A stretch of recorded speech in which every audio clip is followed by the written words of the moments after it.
गजाननाला वंदन करून, मातपित्याला नमन करून आज मी तुम्हाला गीतेचा राहिलेला 8वा अध्याय सांगत आहे. सगळ्यांनी घरात लावा, धनधान्याने घर भरून जाईल. ओम नमो भगवते वासुदेवाय. ओम नमो भगवते वासुदेवाय. ओम नमो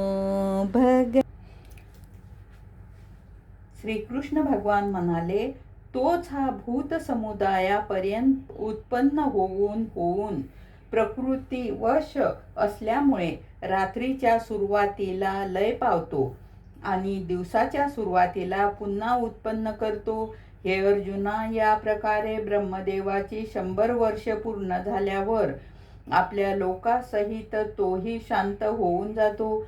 परंतु त्या अव्यक्ताहूनही अतिशय पलीकडचा दुसरा म्हणजेच विलक्षण जो सनातन अव्यक्त भाव आहे, तो सच्चिदानंद घन परब्रह्म परमात्मा सर्व भूतमात्रा नष्ट झाल्यावरही नष्ट होत नाही, जो तो अव्यक्त अक्षर समटले गेला आहे. त्या अक्षर नावाच्या अव्यक्त भावाला परमगती म्हणतात. आणि ज्या सनातन अव्यक्त भावाला प्राप्त झाले असता मनुष्य मागे येत नाही, ते माझ्या परमधाम आहे. आणि हे अर्जुना, ज्या परमात्म्याच्या अंतर्गत सर्व भूते आहेत आणि ज्या सच्चिदानंद घन परमात्म्याचे हे सर्व जग परिपूर्ण आहे, तो सनातन अव्यक्त परमपुरुष अनन्य भक्तीने लाभणारा आहे. आणि हे अर्जुना, ज्या कालात शरीराचा त्याग करून गेलेले अयोगी लोक परत येत न येणाऱ्या गतीला आणि परत येणाऱ्या गतीलाच पावतात, त्या कालातीत म्हणजेच मार्गाला सांगतो. त्या 2 प्रकारे मार्गापैकी ज्या मार्गात ज्योतिर्मय अग्नीचा अभिमानी देवता आहे आणि दिवसाचा अभिमानी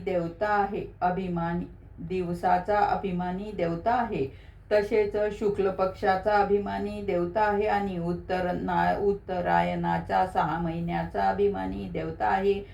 त्या मार्गात मरण पावलेले ब्रह्मवक्ते म्हणजेच परमेश्वराच्या उपासनेने परमेश्वराला परमोक्ष भावाने जाणणारे योगी लोक उपरोक्त देवताद्वारे क्रमाने नेलेले जाऊन ब्रह्माला प्राप्त होतात. ज्या मार्गात ध्रुमाचा अभिमानी देवता आहे आणि दक्षिणायनाचा 6 महिन्याचा अभिमानी देवता आहे, त्या मार्गात मरण पावलेले सकाम कर्मयोगी उपरोक्त देवतांकडून क्रमाने नेले जाऊन चंद्रम्याच्या ज्योतीला प्राप्त होऊन स्वर्गामध्ये आपल्या शुभकर्माचे फल भोगून परत येतो. कारण जगाचे जे 2 प्रकारे शुक्ल आणि कृष्ण म्हणजेच देवायन आणि पितृयन मार्ग सनातन मानले गेले आहे, त्यापैकी एक मार्ग गेलेला परत न येणारा परमगतीला प्राप्त होतो आणि दुसरा मार्ग गेलेला परत येतो म्हणजेच प्राप्त होतो. हे पार्था, अशा प्रकारे या दोन्ही मार्गांना तत्वाने जाणलेले कोणीही योगी मोहित होत नाही, म्हणजेच तो निष्काम भावानेच साधन करतो, कामनामध्ये फसत नाही.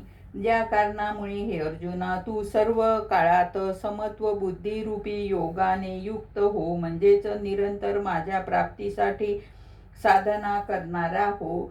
कारण योगी पुरुष हे रहस्य तत्वाने जाणून वेद पठनात यज्ञ तप दान इत्यादी करणार ते पुण्य फल सांगितले आहे, त्या सर्वांना निसंशय उल्लंघन करून जातो आणि सनातन परमपदाला प्राप्त होतो. हरे नमः, हरे नमः, हरे नमः.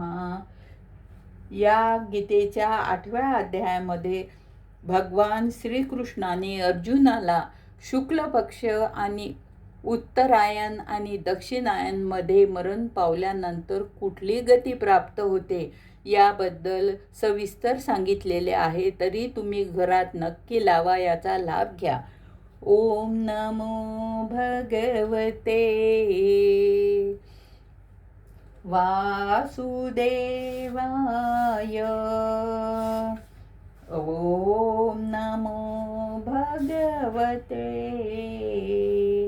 वासुदेवाय.